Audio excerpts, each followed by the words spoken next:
as a hero.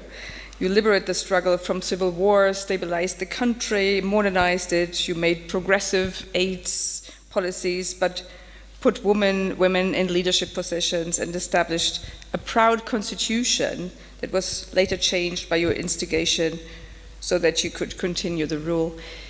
You turned from a Marxist to a faithful evangelist, from a freedom fighter, as some say, I'm quoting, to a dictator.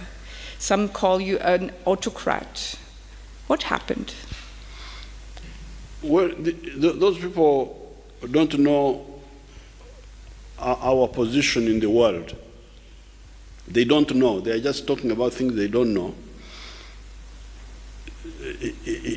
As you can see, Africa is a very rich continent,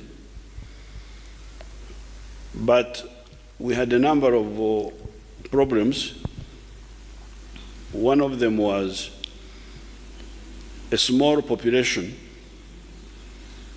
in a huge continent. Remember, Africa is about 12 times the size of India. You can fit India into Africa 12 times, and it will fit there. However, even today, the population of Africa is slightly smaller than the population of India. So that small population in a huge and rich continent has implications for the psychology of the population. The population take things easy. They're a bit relaxed, a bit laid back. I think that's what they call it in English. They're a bit laid back. So we need to wake them up, to wake up that population. Because by 1969, only 4% of the population of Uganda were working for money. The rest were working for just eating. They call it subsistence farming. You work only to eat, not to earn money. So, by 1969, only 4% of the people were working for money. What you would call in modern terms part of the monetary GDP. 96% were part of what they call non-monetary GDP. So the situation has changed a little bit now. In 2014, the people who were in the money economy were 32% of the population. 68% are still outside the money economy. Why? Because here, a fool can survive. Fools don't die here. In Europe, fools die. If you are very foolish, you die and the matter is resolved. But here, so here, there is a lot of work to cause socio-economic transformation, socio-economic change of the society. So that's one. Now, this is a lot of work. It's not work for just coming in 5 years and then you think you will make impact. So, secondly, the question is, now by 2014, 32% of our people had woken up. They were producing for the stomach, but also for the pocket. Eating and money and cash. Now, with that limited working up, already we have a big surplus. Our problem now is not shortage, it is surplus. Surplus of sugar, surplus of milk, surplus of maize, surplus of bananas, surplus of cement, surplus of industrial products, so many. So now then that brings us to the question, which Bismarck solved for you in 1871 when he united the German kingdoms. You remember there were 39 kingdoms, Prussia, Bavaria, and so on. Now, because of the Prussian Junkers, who had a lot of products, but which had no market, because Germany was just like Africa today, fragmented. The market is fragmented. We need to unite the market of Africa. These people now do not only ask for food, they also ask for freedom and justice. These people now, who you helped out from the very basic life. No, let me first finish this point. You see, so because of that, we have got very serious historical bottlenecks that must be handled by all available manpower. If the people want, if the people agree, then it is correct that everybody available contributes. But if we go to just, they call it in what English, they call it schematic, just appearing as if we are in a theater. Scene 1, you go, scene 2, you come.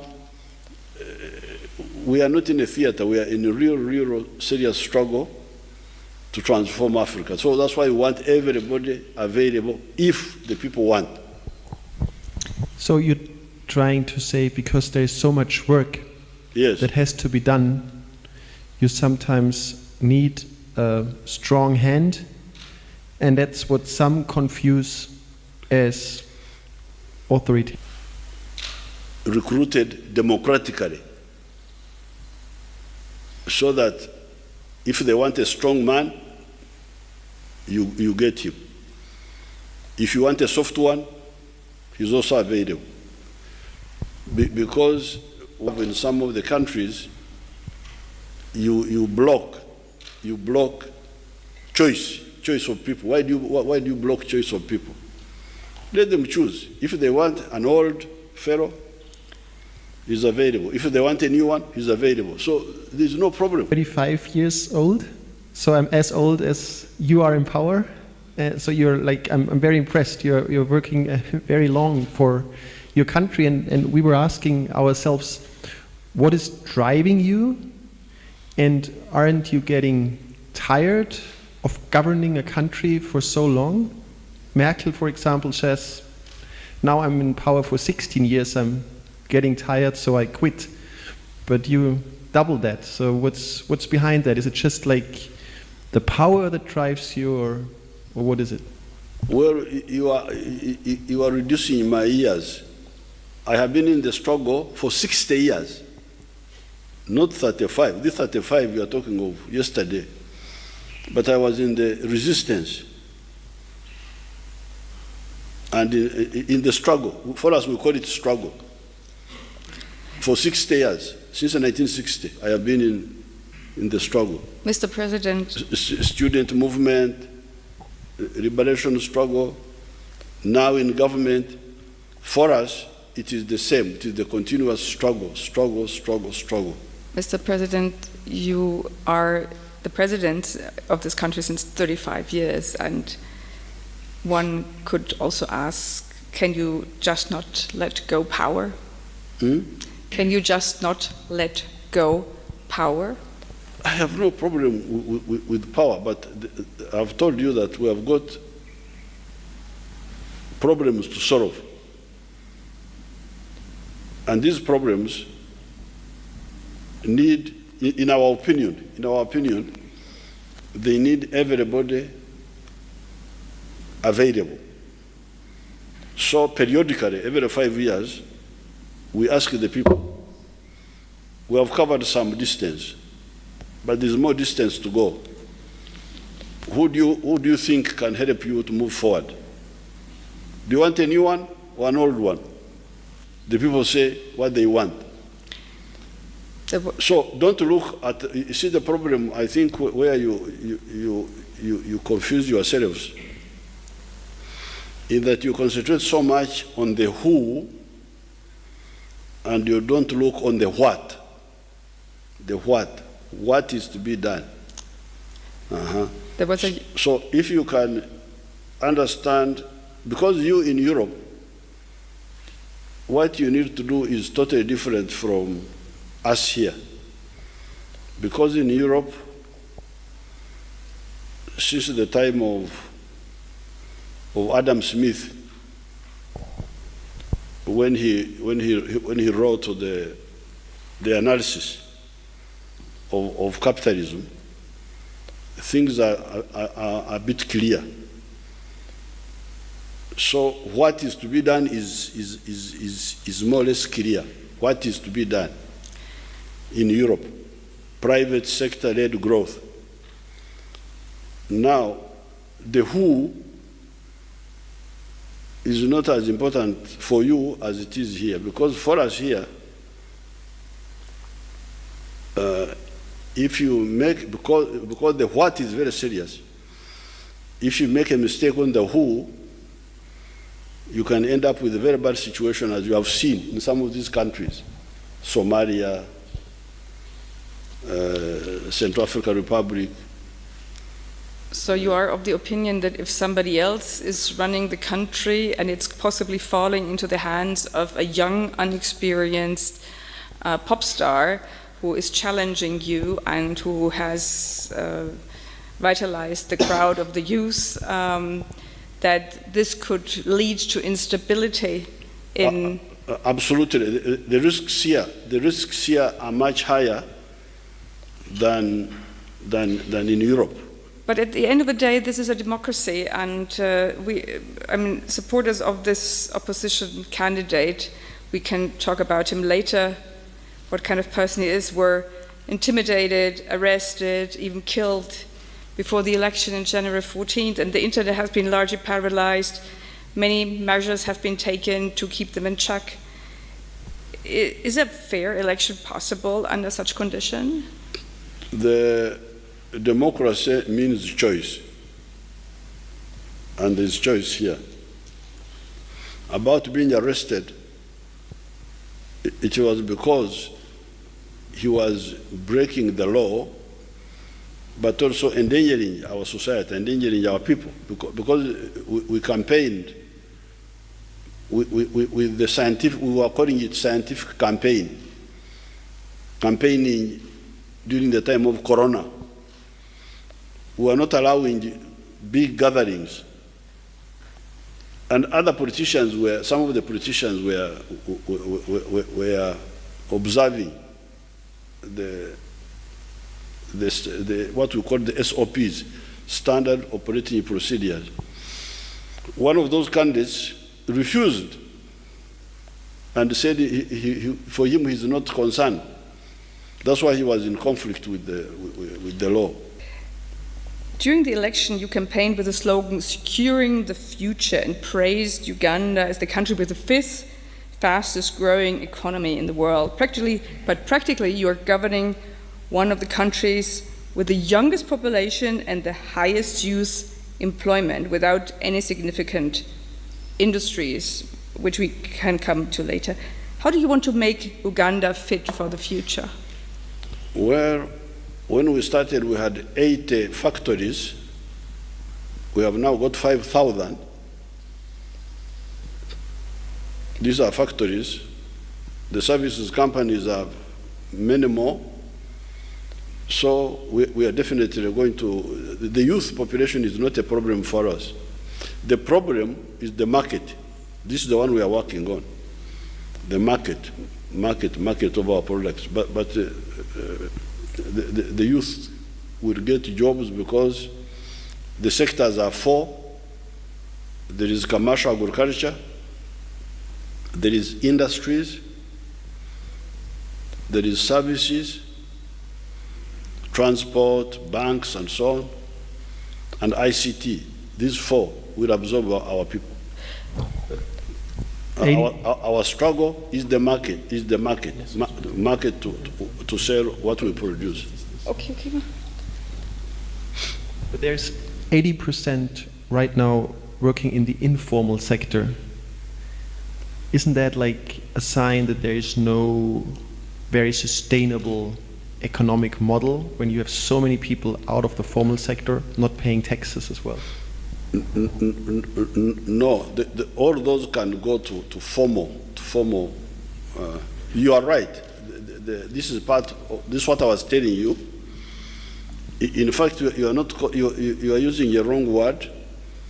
You are using the word informal sector, but much of the economy is actually pre-capitalist. This is part of the problem of Africa, which of course you don't know. My father was not part of the capitalist system. He was part of the traditional African way, where you just produce, you eat, you don't sell. That's what I was telling you, that 68%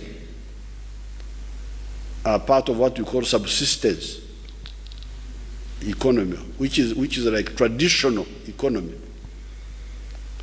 Now our struggle is to convert the traditional people into the modern money economy.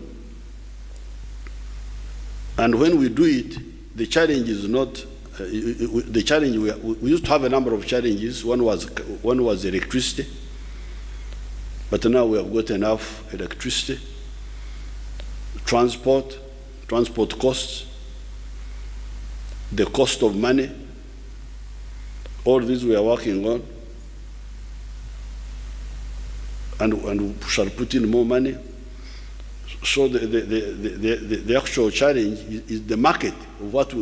Once they come to the money economy, where do you sell their products? That's what I was telling you.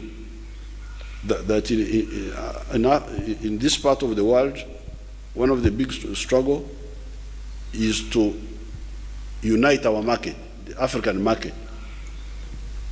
But how do you get there? How do you get people out of these informal sectors? Because obviously you're trying for quite some time. By negotiating with other African countries. Negotiating with other, because there are three ways we shall solve the issue of market. This is actually the big problem. There are two problems. One problem is, what do you call sleeping in German? Sleeping, when people Bruttosozialprodukt. Sleeping.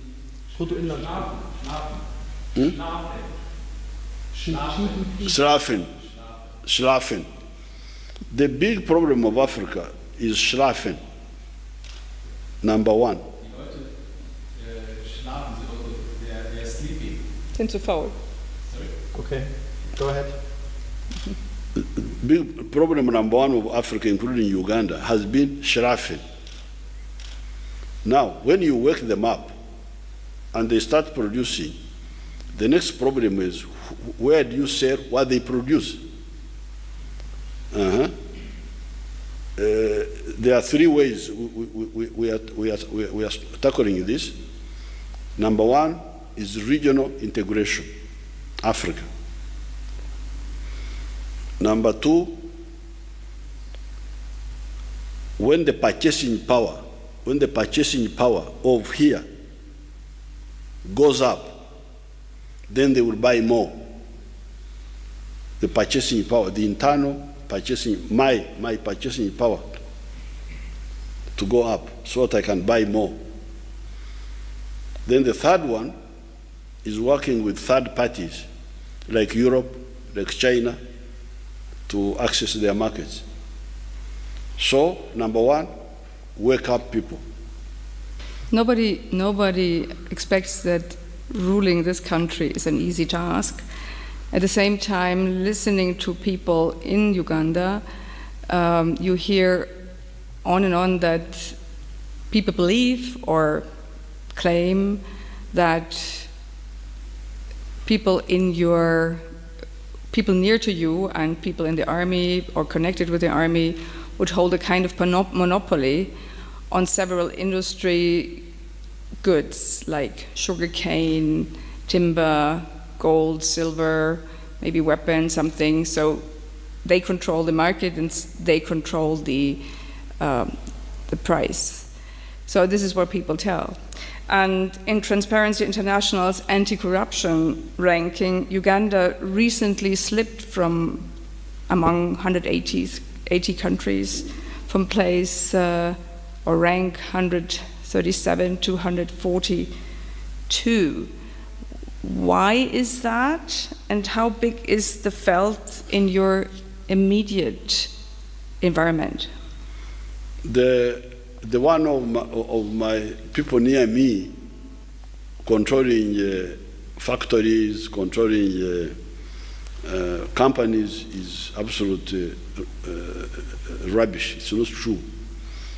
Because I think there is one of my children who has got a factory of milk, one.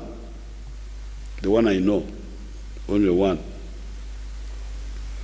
These factories, unless they say my relatives are Chinese, you must have seen some of my Chinese relatives. Not yet. You can go around and many of these factories here are owned by Chinese, so those must be my relatives. By Indians, they must be my relatives. By Arabs, of course the Europeans are quite lazy. They don't come to Africa, so they don't know the situation here. But how do you explain this ranking, this Transparency International ranking that measures corruption and that places you at the very end of the list? You can if you have time, you can talk to our anti-corruption group. They can tell you what they are doing, how they are struggling. If you have time, they can talk to you. It's much better if they talk to you, because I am the one who sets up all those anti-corruption groups. So you would say it's again another foreign misunderstanding, this sort of ranking that's coming from Transparency International? No, there is corruption. There is corruption, but it will be defeated. It will be defeated like we have defeated so many problems. There is corruption, and when you talk with those people, they can tell you what is being done. But it is defeatable. It's not insurmountable. People would confirm that you are in the march. Because if the corruption was so unmanageable, how is it that our economy is growing very fast? Why? Economy cannot grow if you have got so much corruption that it undermines profitability of companies. There are some people now who would consider Uganda as a military democracy. Because of that reason, a military democracy. Would you agree to that? Not at all. It's not a military democracy. It is one of the most democratic countries in the world. And if you want, I can challenge you. For us, we are polite people. We don't lecture people. It is the Europeans who have got the bad habit of lecturing an experienced man like me. You find I'm getting lectures from novices. But if you look at our democracy, it is one of the most advanced. We have got so many elections. Now we are having elections for youth, for women, for disabled people. You don't have those in your country. You have got only a member of parliament for constituency. So I can say that your democracy is shallow, but that's your own business. Ours is very, very, very broad democracy. We have got special seats for women. You don't have those seats. We have special seats for women. That's why we have got now 146 women with their special seats after the constituency where the women compete, but we give them an additional share of reserved seats only for women, district by district. But this is our own experience. We don't want to impose it on other people. So if the other people could also be a bit polite and just know that we know what we are doing, it will be good for everybody. Given what you just said, do you by now prefer other governments like the Chinese or some Arabic countries over the Europeans because they are lecturing less and they just do stuff? We don't prefer, but they don't waste our time, for sure, that's for sure. They don't waste our time, because to have somebody telling me something which I know better, and out of politeness I need to listen, to talk, to answer, instead of saying go to hell, and I walk out. Of course we waste a lot of time. The Chinese waste less of our time, for sure. They come on business, a road, a factory, to buy something. Management of our affairs is ours. They don't interfere in ours, we don't interfere in theirs.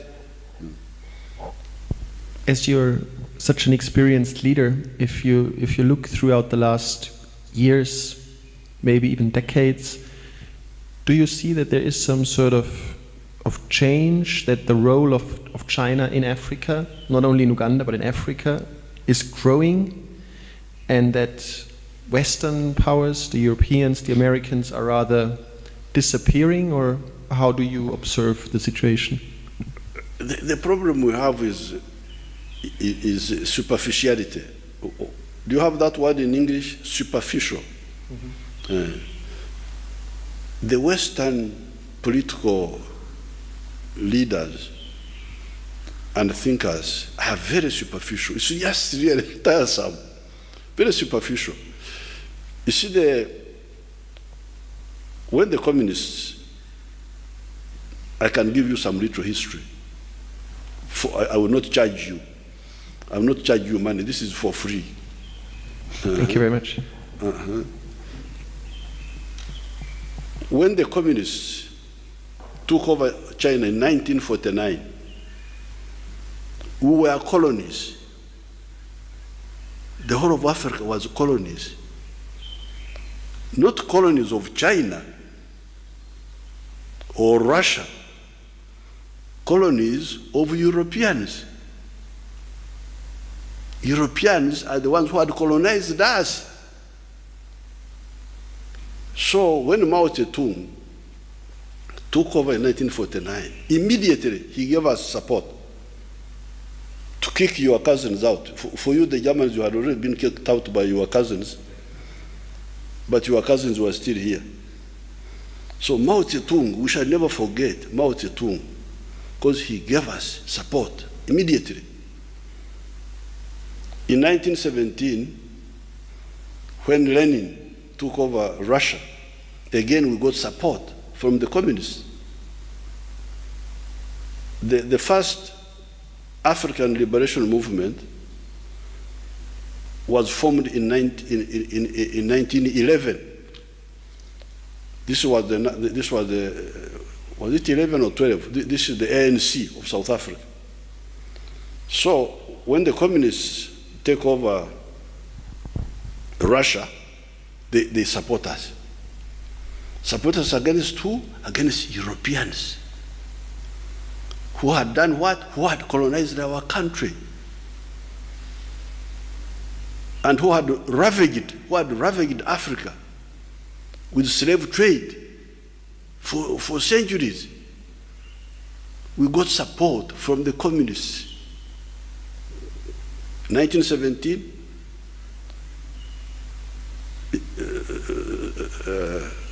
Lenin and Stalin and those people. And then 1949, Mao Zedong comes. We got support from the communist camp. And that's how we kick out the Europeans. Kick them out of, some of them went away peacefully, like the British left here peacefully, but not before the Mau Mau. There was Mau Mau in Kenya. By 1963, 36 African countries were independent. But there was another 20 which was still under European colonialism. This included Mozambique, Angola, Guinea-Bissau, Ian Smith, a character called Ian Smith, was in Zimbabwe, Rhodesia. Then we had Namibia. Then we had South Africa itself. So by 1963, a part of Africa is independent, a part is still colonized. So the African countries tell the Europeans, go away from the remaining part of Africa. If you don't go peacefully, we shall throw you out by force. They thought we were joking. The Chinese supported us, and the Russians. We kicked the Portuguese out of Mozambique. We kicked them out of Angola. We kicked them out of Guinea-Bissau. We even liberated Portugal itself from fascism. Wait, let me tell you. This is a free lesson of history. No tuition. You don't have to pay me tuition. So, this is the history of Africa and China. It's not a new history. Even when China was still very low in terms of economic development, but because of ideological, so they supported us. So you say China? Just hold on. So now that China has become a richer country, they have now upscaled their. Maybe I can give you some example. In 1964, Zhou Enlai, the Prime Minister of China that time, visited Tanzania, your former colony, and pledged to build a railway line from Tanzania up to Zambia. It was called Tazara. And they built it. They built it. They built it. They were still backward economically. They were not very rich, but they built it, the Chinese. So now that they are much richer, they are upscaling our cooperation with them, which was originally political, diplomatic. Of course, we were also supporting China in the UN, because the Western countries had kept China out of the UN, out of the Security Council. So we were supporting them to come to the Security Council. So therefore, the cooperation between China and even Russia with Africa is not new at all. It is historical. It started with the anti-colonial struggle. Now it has blossomed into economic cooperation. But you hear the question you're asking, it means you don't know the history of Africa. You don't know that we have been working with the Chinese all this time. You think that we have just started. We haven't. So, but when I understand you right, you feel like China in some way is a more sincere partner than the Europeans. They have been better friends in the past. At least for now. At least for now. They may change also. They may change and become parasitic. But for now, they have been sincere because they were helping us, even when we were not giving them anything in return. That time. But I think maybe they were hoping for friends, and we are now friends. Because some would say the Chinese are now the new colonial rulers and they exploit Africa for their own purpose. No, not at all. If they become that, then they will be hated like you people. You were hated. We had to throw you out. If they become that, and that's why we need to strengthen. It's true. The Chinese can change. They can become also another another hegemonic power. That's why we need to strengthen ourselves to build a united Africa, to build the common market of Africa, to build even the political integration of Africa, of some parts of Africa, so that Africa is not a low pressure area, an area where there is a vacuum of power. We need power here. Because at the moment, like the region, the stability is very, very fragile. If you look at the neighbors of Uganda, it's quite difficult. Congo is in trouble. You have South Sudan is in trouble. And that's how much is there a threat to your country as well, and how much does it worry you that there is so much unrest in your neighborhood? Of course, that's why we say that unrest is there. We know why. I have told you the history of Uganda, how for the last 60 years we have been involved in building capacity, which we have now. That's why Uganda is peaceful. And that's why we can subdue any challenge. And slowly,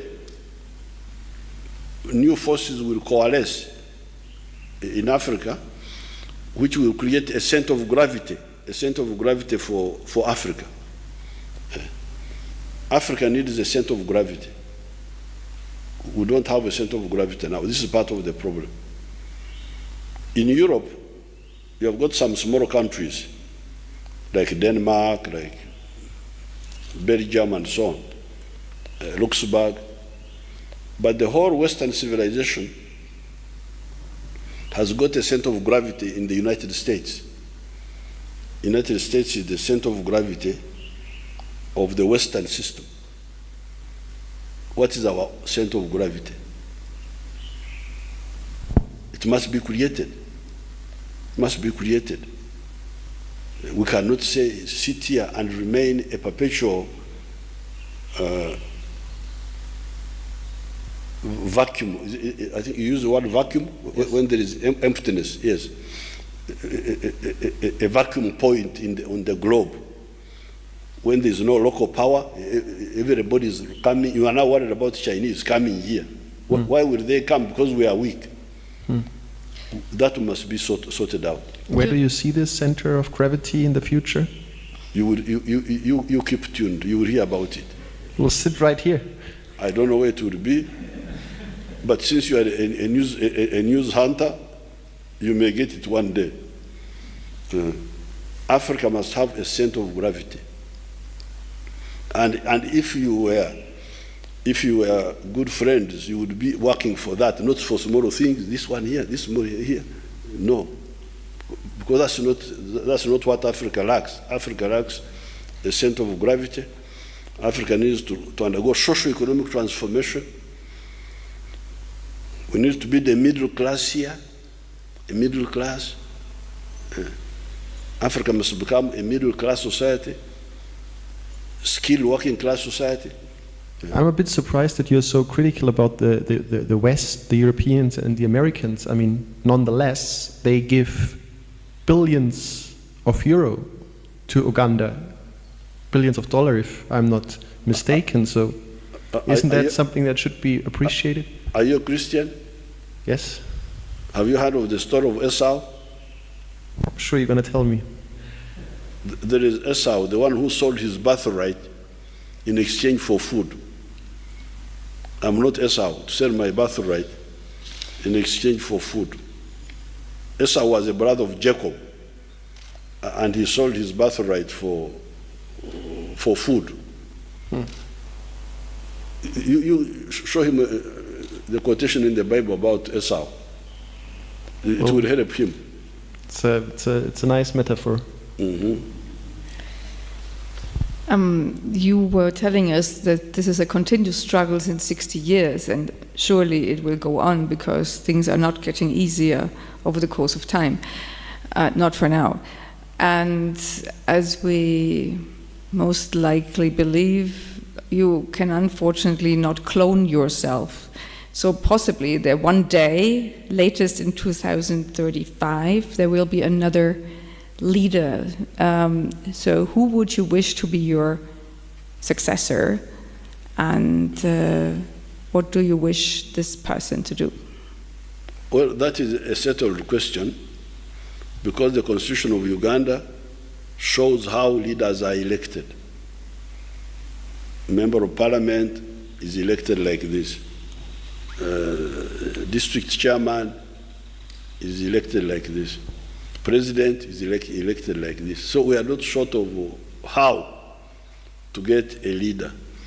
The only thing would be in the contest of ideas, to get leaders who will continue the line of our movement.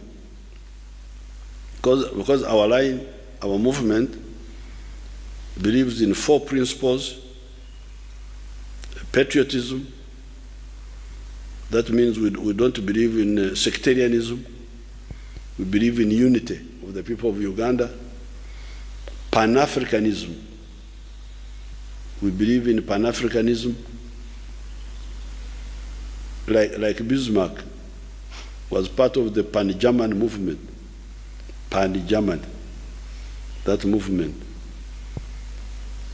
Is there anybody you see who has the potential to follow you? Let me first finish the principles. The Bismarck, his Pan-Germanism was in conflict with the French, who wanted to keep German divided. That's how you had the War of 1870. The Franco-Prussian War of 1870. So our principle number 3 is socio-economic transformation. What you are talking about, what you call informal sector, must change, must be fully monetized. And then democracy. Democracy is number 4 in our principles. So therefore, the one whom I would want to succeed me would be the one who follows those principles. And we shall struggle for it politically by convincing our people that our candidate is better than the other candidates. So that method of how to choose leaders is in place. It's not a problem at all. Do you have anybody in particular in mind? Not at all. Perhaps your son? Not at all. My people know all the cadres. All our people know the leaders we have, and they'll select the one who is suitable. I was reading this quote of you the other day, and also Amanpour on CNN quoted you with a sentence you once said, that the problem in Africa, the biggest problem is that many of the rulers are in power for too long. And now you are here for too like, long without elections, without competition. If you compete and you win, what is the problem? Because the people are there. Some of your leaders stayed for some time. Chancellor Adenauer, I don't know how many times he was around. Chancellor Adenauer. 3 He wa- times. 2 times. Uh, He was old. Willy Brandt. 2 times. Helmut Kohl was the longest governing chancellor, and he was in power for 16 years, so that's not even half of. Yeah. The